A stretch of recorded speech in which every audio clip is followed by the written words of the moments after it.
Olá, seja bem-vindo. Sexta-feira, 14 de maio. Bom dia para você que nos acompanha. Agora são 9 horas da manhã e está no ar o Bom Dia Jacareí.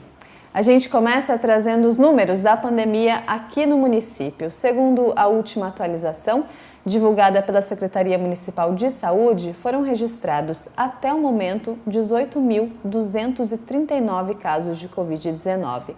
Desse total, 17.191 pessoas já se recuperaram da doença. Ainda aguardam o resultado do exame 5.132 pessoas e o número de óbitos não para de subir. Chegamos então a 524 vítimas da doença. Em relação ao tratamento hospitalar, são 90 pessoas internadas. Dos casos confirmados, são 79 internações, sendo 36 em UTI. Já dos casos suspeitos, são 11 pessoas internadas e até o momento 2 estão na UTI. Sobre a vacinação, até o momento 70.598 doses já foram aplicadas. Ou seja, 19,49% da população tomou a primeira dose da vacina e 10,50% da população já está imunizada com a segunda dose.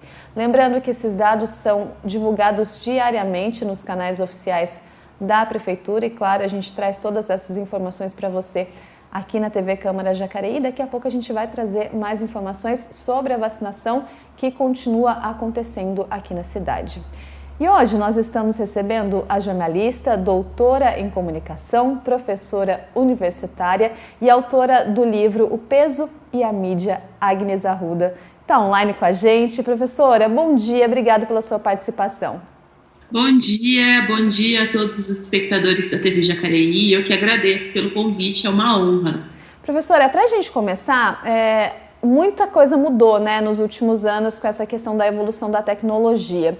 E a gente hoje fala muito sobre o webjornalismo, que é uma nova forma que vem aí para complementar. Qual que é a importância do webjornalismo e como ele complementa a produção televisiva? Bom, a gente não estaria batendo esse papo hoje não fosse essa tecnologia, né? O que eu sempre falo e sempre gosto de frisar é o movimento da convergência, em que os meios eles vão se encontrando entre si, né, e expandindo as possibilidades da narrativa.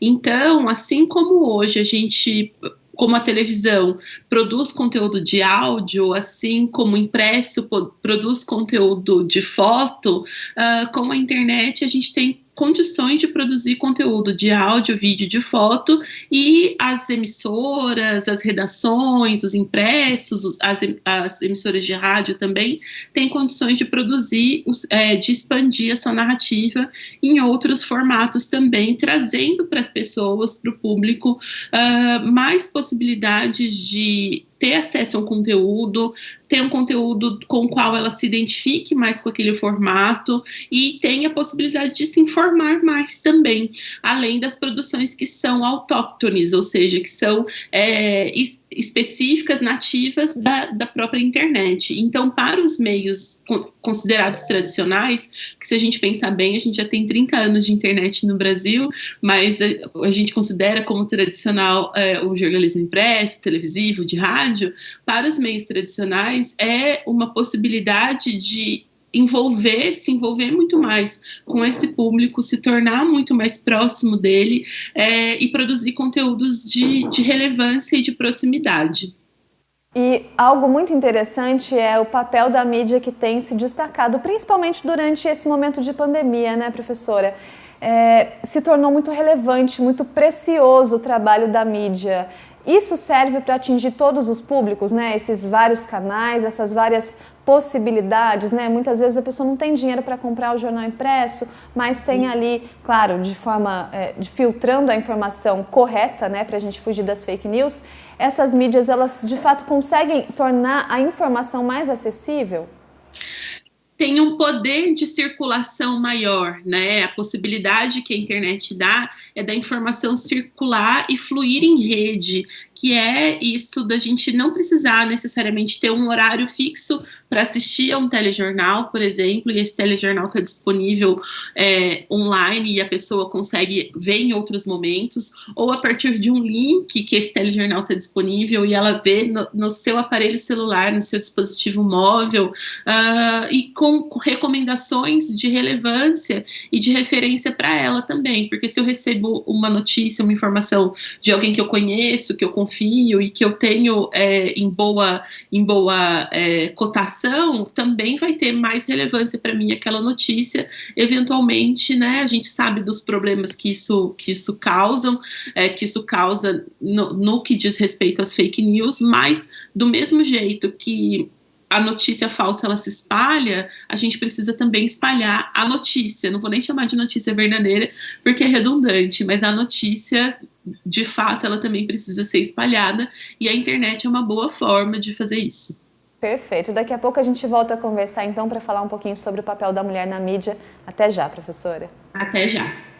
Bom, e o bairro Parque Imperial recebeu uma nova creche e a estrutura poderá atender até 180 crianças. A região oeste de Jacareí recebeu uma nova creche no mês de maio. Localizada no bairro Parque Imperial, a unidade Professora Maricelma Lima Medeiros Cepinho atenderá até 180 crianças em tempo integral e parcial, com turmas no período da manhã e da tarde. Nós vamos atender as crianças de 0 a 3 anos, chegando pertinho do 4 anos, que é a última turminha do maternal. O nome da creche homenageia a professora Maricelma, que lutou pela educação pública e fazia das escolas em que lecionou seu segundo lar. Os valores deixados pela homenageada serão aplicados para as crianças que passarão por aqui. Ela era muito especial para todos nós e eu lembro muito do amor e do carinho que ela tinha com os alunos. E a gente quer trazer isso também aqui para a nossa creche, cuidar com muito carinho, com muito amor de todas as crianças que irão estudar aqui.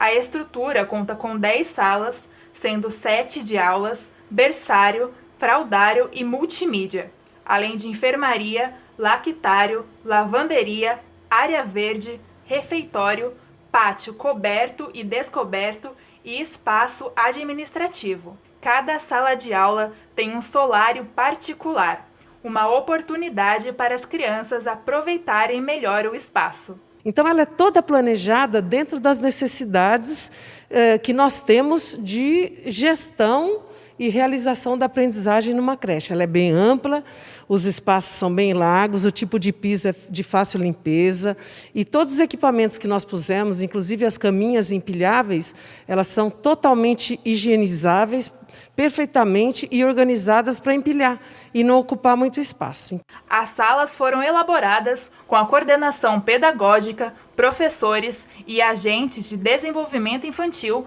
de acordo com as necessidades dos pequenos. Nós temos o cantinho da cozinha, então foi feito o fogãozinho, a geladeirinha, o armário para guardar as panelinhas, o cantinho do médico, o cantinho da costura, o cantinho da leitura, de acordo com a faixa etária.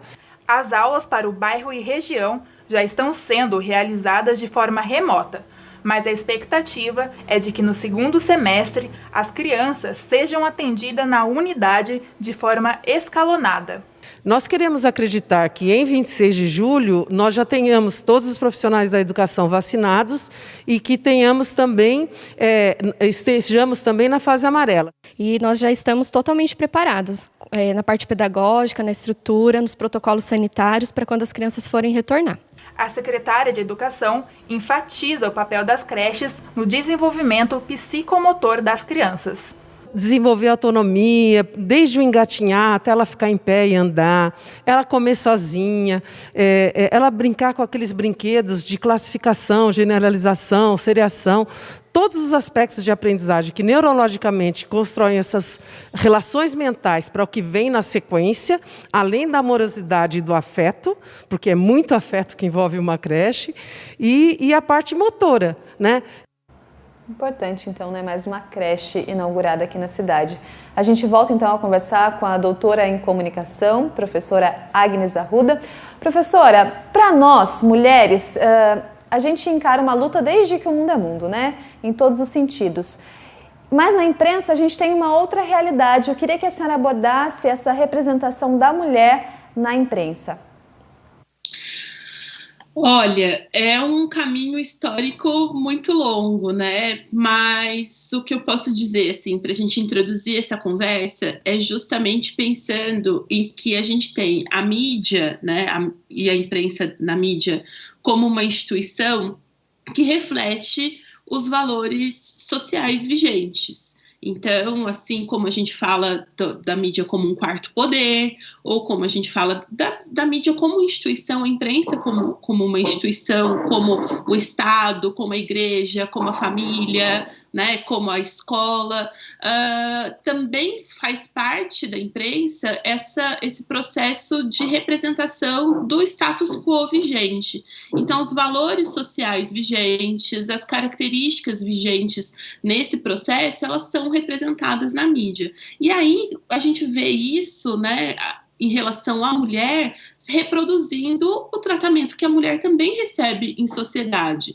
Então, tem um professor pesquisador, o professor Muniz Sodré, que ele fala sobre esse jogo de espelhos. A mídia reflete a sociedade e a sociedade reflete a mídia. Então, um pouquinho de cada coisa, uma hora uma tensiona um pouco mais, a outra tensiona um pouco menos, e elas vão se alternando nesse jogo de poder, né? Mas de uma maneira geral, o que a gente pode dizer é que a gente tem na mídia, na imprensa, a representação das mulheres se espelhando aquilo que acontece em sociedade. E uma vez a sociedade se espelha naquilo que a mídia representa. Então, se a gente tem uma sociedade fundamentada no machismo, fundamentada no patriarcado, fundamentada na subjugação da mulher, a gente também vai ter uma mídia, uma imprensa que trata as mulheres dessa forma, né? Então, entender que a mídia faz parte é uma instituição e que, como instituição, atua na manutenção e, no caso, na reprodução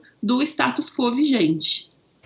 É doído até, né, ouvir essas afirmações. E aí a gente entra na questão do descrédito, na questão do padrão de beleza. Existe isso, né? Infelizmente, para que a mulher esteja à frente das câmeras, principalmente, essa necessidade de um padrão estético. Isso é real, professora? Infelizmente, ainda é real. Sim, né? Tem muitas pesquisas que trazem esse resultado, essa informação como dado, inclusive, afirmativo, em que, por exemplo, até mesmo nas redações, as mulheres, elas são minoria. Mesmo elas sendo a maior parte dos profissionais formados em jornalismo, na atuação, quando a gente chega no mercado, as redações, elas são ocupadas majoritariamente por homens, e esses homens majoritariamente ocupam os cargos de chefia. Na televisão, no entanto, é o veículo em que as mulheres são mais presentes do que os homens. No entanto, elas são mais presentes nos cargos que são de reportagem e de apresentação, né? Então, coloca a mulher como algo que é bonito para embelezar, vista como esse objeto de embelezamento, para ficar na frente das câmeras e atrair essa atenção masculina e uma eventual identificação ou projeção feminina, né? E para fazer isso, né, segue um determinado padrão estético, comportamental, né, visual, tudo isso é uma realidade, é um fato. Perfeito. Professora, peço licença mais uma vez, daqui a pouco a gente volta aqui para a nossa conversa. A campanha Vacina contra a Fome em Jacareí já arrecadou mais de 9,1 toneladas de alimentos desde o início da campanha. A iniciativa do governo do estado de São Paulo, que promove a arrecadação de alimentos para famílias em situação de vulnerabilidade. As doações são realizadas em todos os pontos de vacinação disponíveis na cidade, no horário em que estiver acontecendo a aplicação das doses da vacina contra a Covid-19. Os alimentos ficam sob responsabilidade da Secretaria de Assistência Social e também do Fundo Social de Solidariedade, que fazem a distribuição para as organizações da sociedade civil de Jacareí. Inclusive, tem matéria no canal do YouTube da TV Câmara Jacareí para você ver como funciona, para que você tenha aí a informação de para onde vão esses alimentos e, claro, todo mundo pode participar com 1 quilo de alimento na hora que for ser vacinado. Bom, e a Fundação Cultural vai realizar uma programação especial para celebrar a Semana Nacional de Museus. E quem nos traz mais informações é a repórter Isabela Correia, a Isa que está ao vivo com a gente. Isa, bom dia. Então, como vai funcionar essa programação? Bom dia, Leilane, bom dia a todos que nos acompanham. É isso mesmo, a programação ela vai começar segunda-feira, dia 17, e a Fundação Cultural de Jacareí tem o objetivo de celebrar a 19ª Semana dos Museus. A programação ela é coordenada nacionalmente pelo Instituto Brasileiro de Museus, o IBRAM, e acontece para comemorar o Dia Nacional dos Museus, que é dia 18 de maio. Então, a cada ano, o ICOM, o Conselho Internacional de Museus, lança um tema diferente para esse evento. Este ano, o tema é o futuro dos museus, recuperar e reimaginar. Em cima disso, a Fundação programou todo um conteúdo que vai começar do dia 17 de maio até o dia 22 de maio, totalmente online. Então, será transmitidas lives com rodas de conversas, contação de histórias e atrações para o público infantil. Vou comentar aqui alguns conteúdos. Dia 17, a gente tem um bate-papo com um especialista em realidade virtual, Marco Morato, sobre o futuro dos museus. Então, vai ser comentado um pouquinho sobre como as tecnologias possibilitam o acesso do patrimônio para o público. No dia 18 de maio, será transmitido o documentário MAVE 40 anos. E no dia 19, vai ter um bate-papo online com a Andressa Capuzzi, que vai comentar um pouquinho sobre a importância da pesquisa documental, baseada principalmente na construção do seu livro Em Busca da Liberdade. Como já comentado, todo esse conteúdo ele é online e será transmitido no canal do YouTube Fundação Cultural de Jacareí. Para mais informações e acesso à programação na íntegra, é só acessar o site da Fundação, fundacãocultural.com.br, ou acompanhar nos canais oficiais, Facebook e Instagram, é só pesquisar Fundação Cultural Jacareí. Volto com vocês aí no estúdio. Obrigada, Isa, pelas informações. E a Secretaria Municipal de Educação, em parceria com a Orquestra Sinfônica Jovem de Jacareí, lançou um projeto de musicalização. Música em sala de aula. Aliás, em aulas online. O programa Educando pelos Caminhos da Música, da Secretaria de Educação de Jacareí, oferece aos alunos da Rede Municipal de Ensino capacitação em musicalização como atividade complementar. Alegria é te ver aqui, que alegria é te receber, que alegria quero dividir. Olá pessoal, eu sou Elis Molina, sou orientadora pedagógica do projeto Educando pelos Caminhos da Música. A musicalização infantil, né, ela é muito importante porque ela ajuda no desenvolvimento cognitivo da criança, né? Ela consegue ter uma compreensão melhor, principalmente em relação sobre números de matemática, somas, né, subtração, multiplicação. Então isso facilita ao decorrer da vida dela. E também a questão da coordenação motora ajuda, concentração é muito importante. Toda essa parte das relações mentais são fortalecidas para aquilo que vem na sequência, né? Porque o nosso cérebro é formado por neurônios. O neurônio tem que ter músculo para aguentar o que vem cada vez mais complexo. O projeto, desenvolvido durante a pandemia, permite que o contrato da Secretaria com a OCIJA, a Orquestra Sinfônica Jovem de Jacareí, seja mantido. Para isso, monitores, que são alunos de nível avançado da orquestra, desenvolvem videoaulas que se unem ao conteúdo dos professores da rede. Então foi uma forma da gente dar continuidade no contrato e garantir também esse trabalho mais efetivo, vamos dizer assim, na área de musicalização. Porque os professores de artes já fazem, Os professores da sala, aqueles que têm mais aptidão por música, já fazem, mas não são todos. Agora, os episódios estão disponibilizados para todos os professores da rede. As aulas são para diferentes faixas etárias e ensinam de forma lúdica sobre instrumentos, ritmos, percussão corporal, percepção musical e canto coral.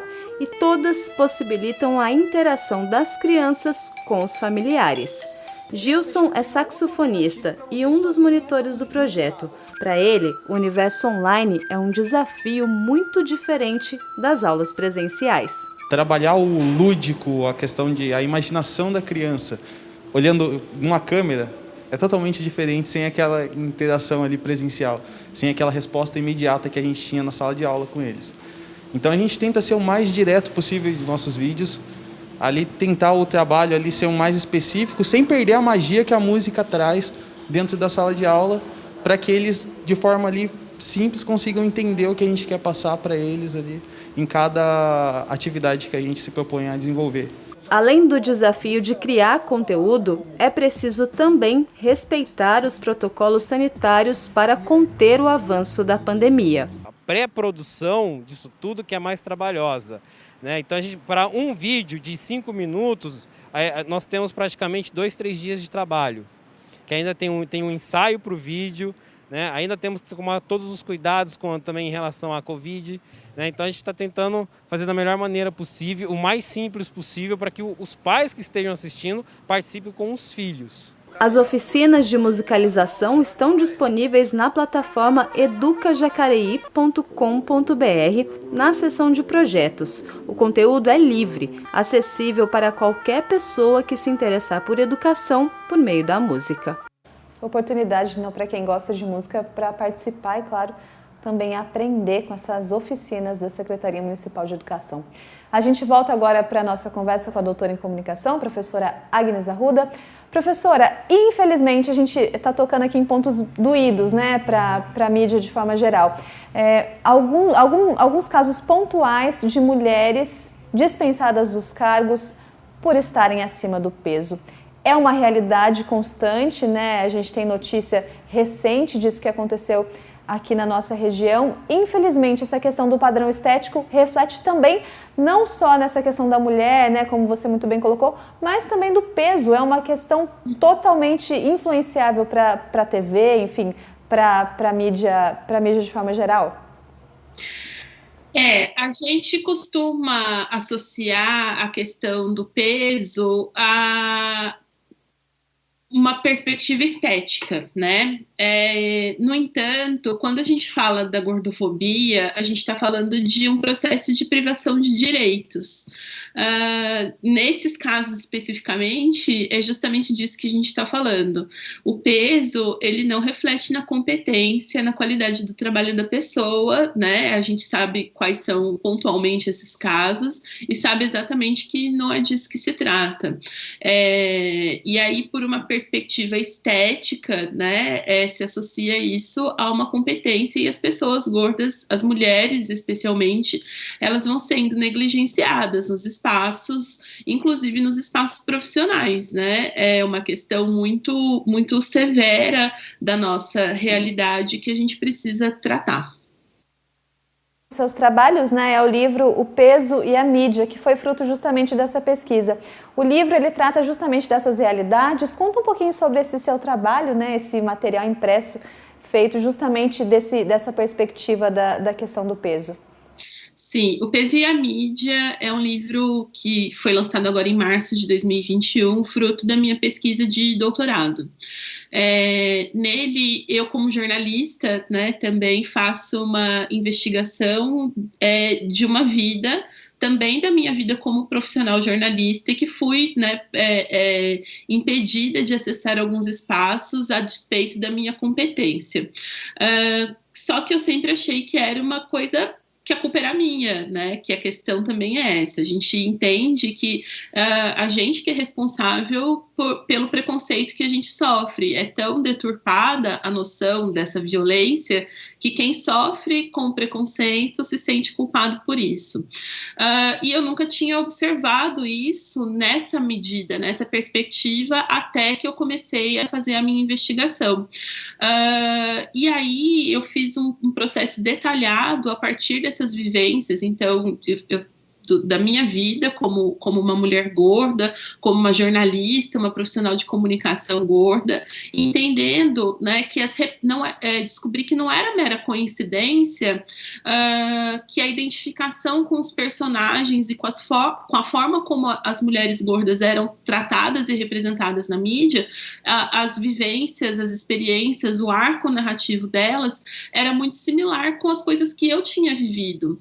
Então, entendendo, né, como a gente falou no bloco anterior, que a mídia reflete a sociedade reflete na mídia, o tratamento que as mulheres gordas recebem em sociedade é reflexo de como a mídia as representa, como tristes, como desleixadas, como preguiçosas, como descontroladas, né? Então são vários estereótipos, né, que as mulheres gordas se encaixam e nunca no modelo positivo, né? Associando o único corpo possível a ser associado como um corpo saudável é um corpo magro. O corpo gordo nunca aparece numa perspectiva positiva, né?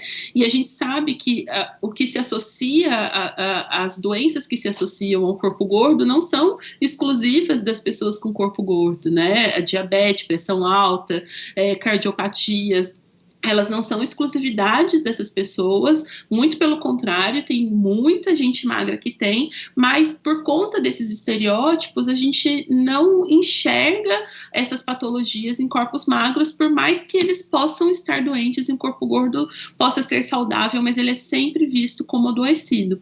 Então, essa ideia pelo visual, e aí que entra esse papel da mídia eletrônica, audiovisual principalmente, ele é muito forte, ele é muito intenso na nossa sociedade. Então, a partir de um preconceito que está no social, ele vai para o midiático, e do midiático ele volta para o social, e a gente tem essas representações influenciando na estrutura do preconceito. E o livro fala como isso acontece, dá esse mecanismo, essa forma de atuação. Perfeito. Professora, a gente volta a conversar daqui a pouco, né? Esse ciclo, infelizmente, né, que acontece. Nós vamos para um breve intervalo, mas voltamos já.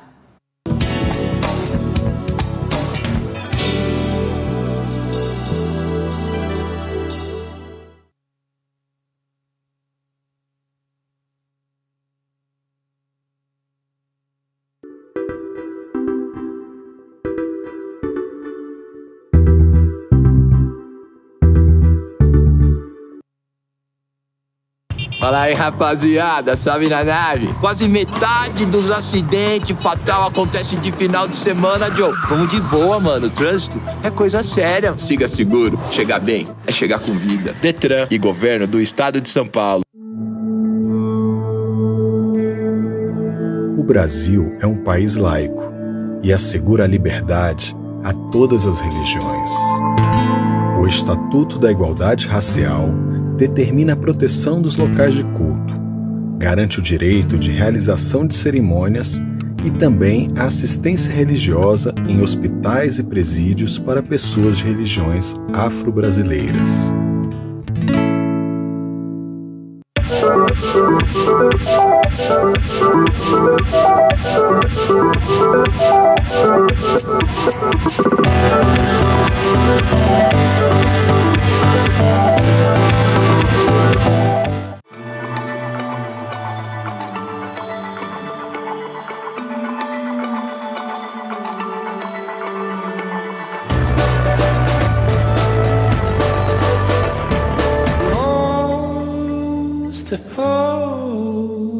Now sure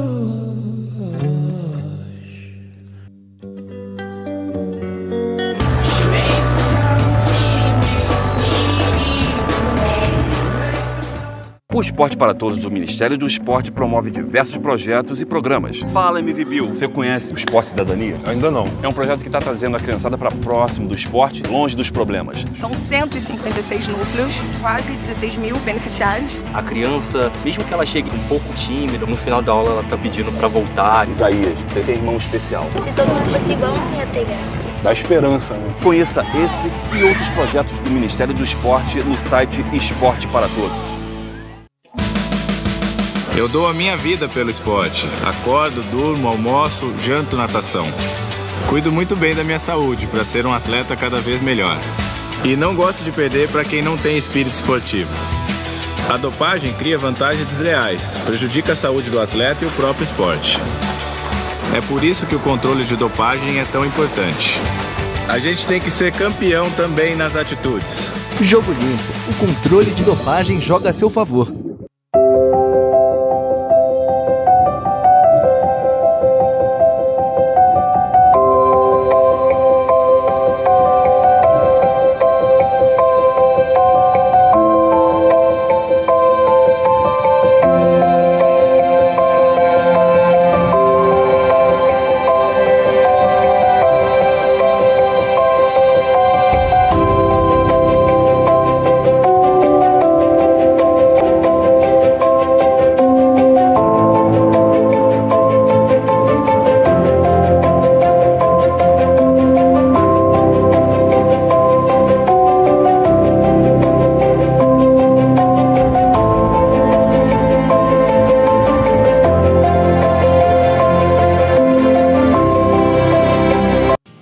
O direito de aposentar é uma coisa que foi constituída como para a pessoa ter uma aposentadoria o dia da manhã. Trabalha a vida inteira para quê? Para poder ter um salário dia da manhã de sobrevivência. Então eu acho que foi uma das melhores coisas que surgiram para o trabalhador. A Constituição de 1988 foi responsável por consolidar a Previdência Social como um sistema de direitos da cidadania, incluindo a aposentadoria. Aqui nós temos a aposentadoria, que pelo menos mal ou bem, até pessoa que não contribui, chega aos 65 anos e aposenta, né? Até como lavrador ou por algum outro trabalho que o governo dá esse benefício. Viu? Assim como Constante, você também faz parte da Constituição Cidadã. 30 anos de Constituição. A sua história também está aqui. Todo ser humano tem direitos. Os que dão os primeiros passos na vida e os que já andaram muito por ela. Direito a ir, vir, acessar, aprender, expressar, morar, trabalhar, repousar. Direito a ter e a ser, com igualdade sem discriminações e violências.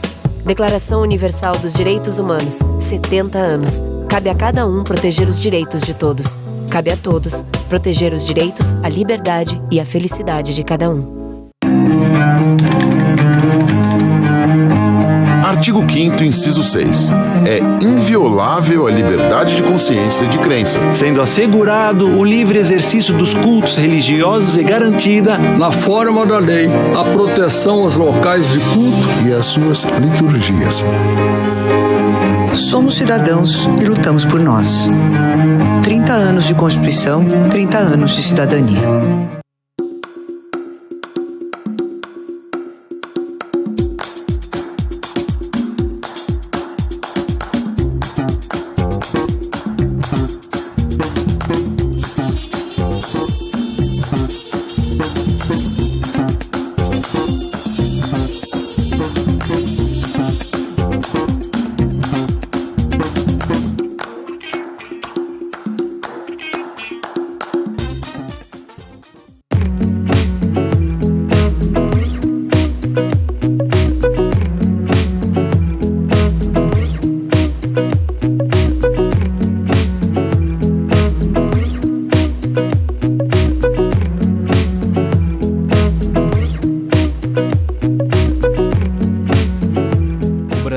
É para todo mundo.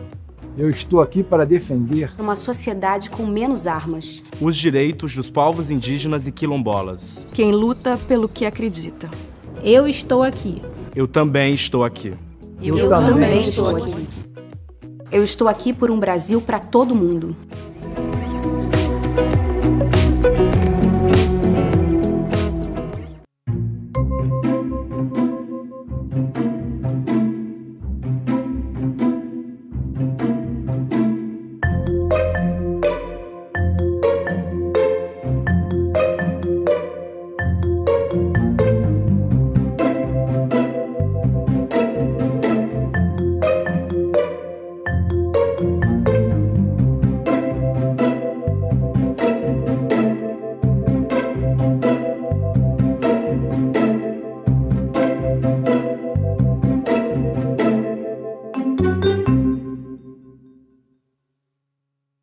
Como não gastar energia à toa com ar-condicionado? Olhe à sua volta. Se ninguém estiver usando o ar, desligue.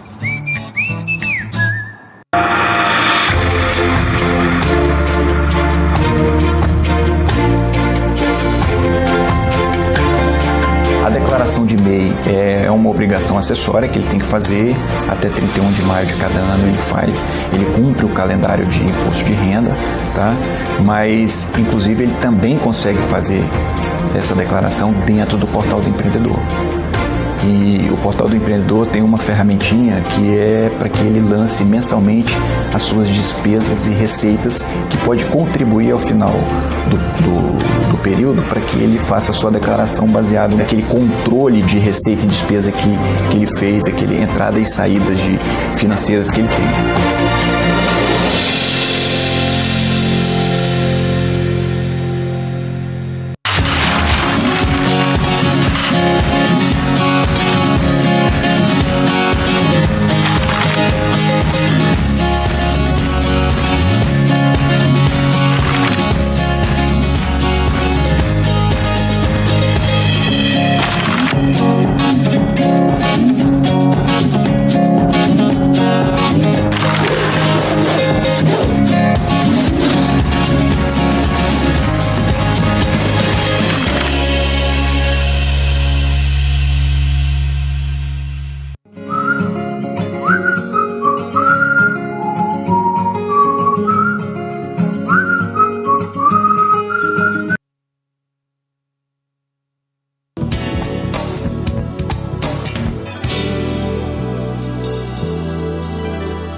Estamos de volta, agora 9 horas e 37 minutos, e nós conferimos agora um pouco do trabalho realizado pelos vereadores aqui na Câmara Municipal.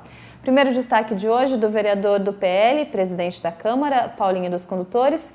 Ele enviou pedido de informações para saber qual é a justificativa da Prefeitura em não realizar a poda das árvores na rua André Luiz Moraes, que fica no Jardim Terras de Santa Helena, na região oeste da cidade. Próximo destaque de hoje, do vereador do DEM, Edgar Sasaki, enviou indicação para a construção de uma rotatória na confluência do acesso ao Parque Imperial com a estrada Edson Loeski de Freitas, que é a antiga estrada do Tanquinho, também na região oeste de Jacareí. E o último destaque de hoje, do vereador do Republicanos, Rogério Timóteo, que enviou 4 indicações à Prefeitura pedindo ações efetivas para resolver problemas pontuais em 3 ruas do bairro Vila Zezé, já na região contrária da cidade, na região leste de Jacareí.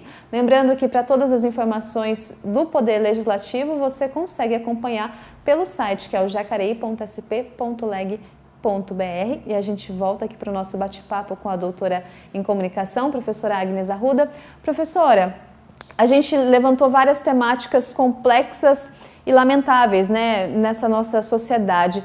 A senhora também é professora. Como levar isso para a sala de aula? Como fazer com que os alunos, né, os futuros jornalistas, entendam esse cenário, que ele é real, para que a gente possa talvez transformá-lo? Olha, eu acredito que a minha própria presença falando sobre isso já é, e às vezes nem falando sobre isso, mas já é um fato de relevância para a gente começar essa discussão. Não colocando foco especificamente em mim, mas explicando que antes isso não era falado. Eu me lembro quando eu estava na faculdade de jornalismo e que rolou a primeira dessas demissões, né, por conta do peso, eu estava talvez, acho que no segundo, terceiro ano de faculdade, e assim, e rolou como um boato, né? E eu recebi isso na faculdade, eu ouvi essa história e pensei comigo, poxa, mas também, né, ela precisava se cuidar para querer aparecer na televisão. Era como eu pensava, né? Porque eu também estava dentro desse sistema, né? Eu acho que a gente passa por um momento em que essas questões elas começam a ser discutidas, e esse é um começo dessa discussão. Então, colocar isso em pauta e falar sobre isso já é um grande começo, porque a gente precisa começar de algum lugar. Se a gente pensar, por exemplo, que só em fevereiro desse ano a palavra gordofobia entrou no rol de novas palavras da Academia Brasileira de Letras, a gente vê que, assim, tem muito chão para a gente andar, mas é um começo. Então, é um negócio que eu vivenciei a minha vida inteira, ainda vivencio. O fato de eu falar sobre isso não significa que esse preconceito acabou, ainda vivencio, mas que só agora a gente tem conseguido dar nome às coisas que a gente conhece, que a gente vive, que a gente sente. Então, na prática, falar sobre isso e trazer essa discussão para os alunos e não privar esses alunos e essas alunas, principalmente, das suas experiências no laboratório de televisão, nos laboratórios de webjornalismo que tem produção de vídeo. Então, vai para frente da câmera, porque eu também, na minha faculdade, eu achava assim, vou ficar aqui na produção mesmo, vou ficar aqui na redação mesmo, e mesmo, né, tendo a oportunidade de laboratórios, assim, me foram designadas funções para os bastidores. Então, não, é todo mundo na frente da câmera, não importa. Quem vai definir o caminho profissional que você vai seguir é você, e não essa estrutura que subjuga essas pessoas, as mulheres gordas, as pessoas com deficiência, discriminação racial. A gente vive dentro dessa estrutura e a gente não pode deixar que a mídia cristalize essa estrutura. Muito pelo contrário, tem que ser um ponto de mudança. Perfeito, mais uma fala muito bem colocada sobre essa questão do preconceito que infelizmente está enraizado, né, na nossa sociedade. Daqui a pouco a gente volta a conversar com a professora. Mudando de assunto, a Caixa Econômica antecipa o pagamento da segunda parcela do auxílio emergencial para beneficiários nascidos entre fevereiro e dezembro que não fazem parte do Bolsa Família. O pagamento começa a ser feito no próximo dia 16. A princípio, o dinheiro só poderá ser utilizado para pagamentos e transferências, não poderá ser sacado. Mas com essa mudança nas datas dos depósitos, o calendário de saque do dinheiro também será antecipado. Lembrando que todas as informações relacionadas ao auxílio podem ser consultadas no site, que é o auxilio.caixa.gov.br. E a chegada de um novo lote de vacinas permite a continuação da campanha de vacinação contra a Covid-19. E quem nos traz mais detalhes é a jornalista Nayara Francesco. Nay, bom dia. Por favor, quais as informações? Bom dia, Leilane. Bom dia a todos que nos acompanham. Isso mesmo, amanhã, dia 15 de maio, pessoas que possuem comorbidades e que têm idades entre 50 e 54 anos de idade completos ou que vão completar até o final deste mês de maio serão vacinadas contra a Covid-19. Diferente das demais etapas da campanha de vacinação, esse público será vacinado exclusivamente nas unidades básicas de saúde e nas unidades municipais de saúde da família das 8 horas da manhã até às 5 horas da tarde. Ao todo, são 18 unidades e o endereço de cada uma delas você pode conferir no site da Prefeitura, no jacareí.sp.gov.br. E para receber a vacinação, Leilane, a pessoa ela precisa comprovar a comorbidade por meio de exames, receitas médicas, relatório médico ou prescrição médica, além, é claro, de levar um documento de identificação com foto e o comprovante de endereço. E, claro, só reforçando, a campanha Vacina contra a Fome continua. Então, quem for vacinado, quem for amanhã, sábado, receber a vacina contra a doença, contra a Covid-19, também levar 1 quilo de alimento não perecível para ajudar as famílias que estão sofrendo com a fome durante essa crise sanitária que todos nós estamos passando. Leilane, eu volto com você aí no estúdio. Muito obrigada, Nay, pelas informações. E no segundo episódio da série Jeito de Mãe, nós vamos conhecer a história da Roseli, líder comunitária na comunidade Lagoa Azul 2, que acolhe famílias em meio à luta diária por moradia. Roseli de Fátima Severino, estou aqui na comunidade há praticamente 4 anos, né? Estamos completando 5 anos agora, né? Eu sempre falo para as pessoas aqui que tudo que vem fácil, vai embora fácil. E elas lutando agora por eles, mesmo eles não entendendo, né? Futuramente, ela vai poder dizer para ele, tudo que a gente teve foi através de luta. Então, assim, luta, lutar sempre. Eu falo, meu jeito de mãe, lutar sempre.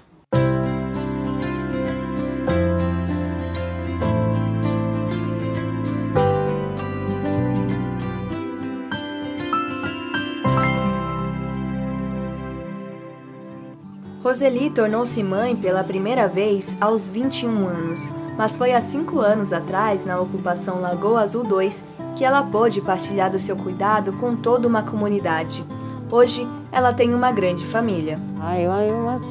Uns 600 filhos, contando só as crianças aqui de dentro, crianças e adolescentes. São crianças que a gente tem que estar ajudando, preparando para o futuro mesmo, não é mesmo? Apoiando, ajudando os pais que passam por dificuldade, ajudar num curso, ajudar a fazer alguma coisa, a mudar, né, a vida dessas crianças, que eu acho que isso é importante. Pode parecer um pequeno passo, mas eu acho que futuramente vai ajudar bastante. Ideais construídos por uma trajetória árdua. Roseli é do Rio de Janeiro, mas veio até Jacareí depois da morte da sua mãe.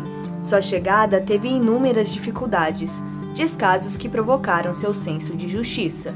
E eu não conhecia nada, não conhecia ninguém, porque a gente que tem mãe, a gente tem todo o apoio, né? Tem todo o abraço na hora da necessidade. E eu não tive isso, eu perdi.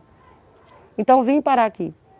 Quando eu cheguei aqui em Jacareí, eu morei debaixo da ponte, passei muita fome, fui obrigada a conviver com pessoas de má índole. Então eu coloquei um objetivo na minha vida. Aquilo que eu não quis para mim, aquilo que eu não queria para mim, eu não quero para os outros. Não por acaso, sua história como mulher e mãe é marcada pela luta de um elemento fundamental para a família, a moradia. Particularmente, criei meus 4 filhos sozinha. E eu vi a dificuldade que eu passei, né? E vejo que mães aqui dentro também passam pela mesma coisa. Então, assim, estando aqui, sabe que vai conseguir, vai ter o seu espaço, vai ter o seu cantinho, aonde colocar seu filho para dormir. A gente buscou famílias em posto de gasolina. Eu acolhi em Andarilho. Hoje, graças a Deus, eles têm o cantinho dele. Então, assim, isso é muito gratificante. Não há dinheiro no mundo que pague isso. Você saber que você abraçou um filho e que aquele filho aprendeu a caminhar. Enxergando o peso das circunstâncias de perto, Roseli busca junto à comunidade melhorar a realidade das crianças. Assim como toda mãe, a preocupação é com o futuro delas. Se você não consegue e tiver alguém para segurar a sua mão, você vai.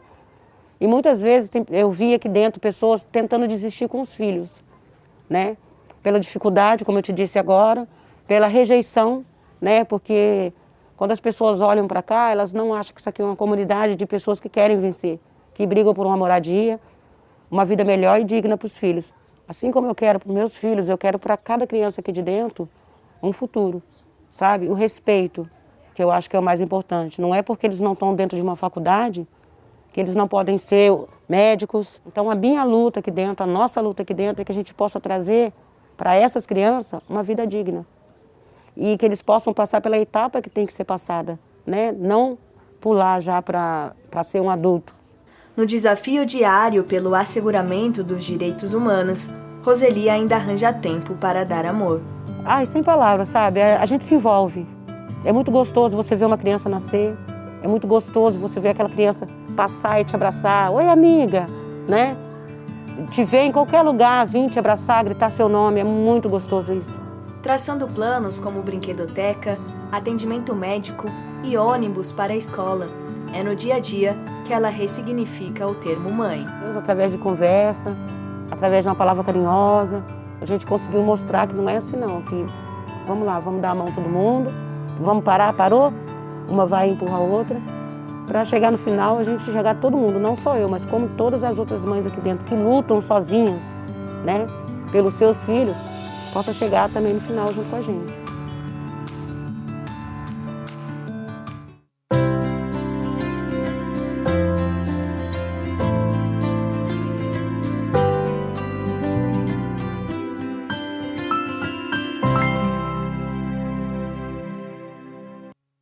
Durante todo o mês de maio, toda sexta-feira, a gente vai trazer uma história especial em homenagem ao Dia das Mães, que foi no último domingo, se eu não me engano, gente, no comecinho do mês.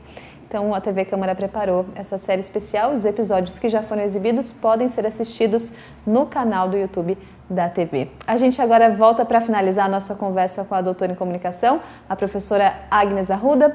Professora, para a gente finalizar, infelizmente, a imprensa vive um momento de descrédito, né, por parte de uma classe. Então, eu queria que a senhora, do seu ponto de vista, né, com toda essa bagagem que a gente já notou aqui no programa, já conversou, dessa sua posição, né, dessa sua opinião sobre a importância da imprensa, ainda que em tempos tão difíceis de descrédito. Milani, eu acho que são tempos como esse que provam mais uma vez o quanto é importante o nosso trabalho, o quanto é importante o trabalho da imprensa profissional, seja na checagem de notícias falsas, seja na produção de conteúdo relevante para a sociedade. A gente vive o momento em que a gente não pode não pode esmoecer, sabe? É difícil. Eu imagino o trabalho dos profissionais na rua, converso, né? Eu tenho aqui o privilégio de poder trabalhar de casa, de dar minhas aulas aqui com os meus alunos a partir da internet, mas os profissionais da rua, que são meus alunos, inclusive, foram alguns, né, a gente mantém sempre contato. Eu imagino a dificuldade que tem sido, não só pelo risco que se corre, uma vez que também são profissionais que não receberam a vacina, não estão nessa fila da vacinação, mas também pelos ataques e pelas agressões gratuitas que têm recebido, né? Isso é uma coisa que tem acontecido com colegas, e a gente não pode se deixar derrubar. Lógico que tomar todos os cuidados, né? O Brasil, ele apareceu mais uma vez na lista dos países mais perigosos para atuação da imprensa, né? Em que os profissionais de imprensa correm risco de morte, inclusive, por desenvolverem seu trabalho, mas é justamente por isso que o trabalho do jornalista, do jornalismo profissional, ele é fundamental. Então, a gente se fortalecer como classe, como categoria, como rede, né? O veículo, ele não é concorrente, o veículo, ele é parceiro, o colega é parceiro. A gente precisa ter essa noção dessa classe, né, e não ser independente, assim, cada um por si. A gente precisa se fortalecer como grupo profissional, que é o que vai nos garantir o nosso espaço aí no futuro, não esmoecer jamais. Muito obrigada pela sua participação, por dividir seu tempo e seu conhecimento com a gente. Eu que agradeço mais uma vez pelo convite e estou à disposição sempre que precisarem. Então, até uma próxima. Até. Então é isso, gente. Essa edição acaba por aqui. Lembrando que ao meio-dia você confere a reprise do Bom Dia Jacareí. E, claro, pode acompanhar todas as reportagens produzidas por nossa equipe por meio das redes sociais. Se cuide, bom final de semana, obrigado pela sua companhia e até segunda-feira.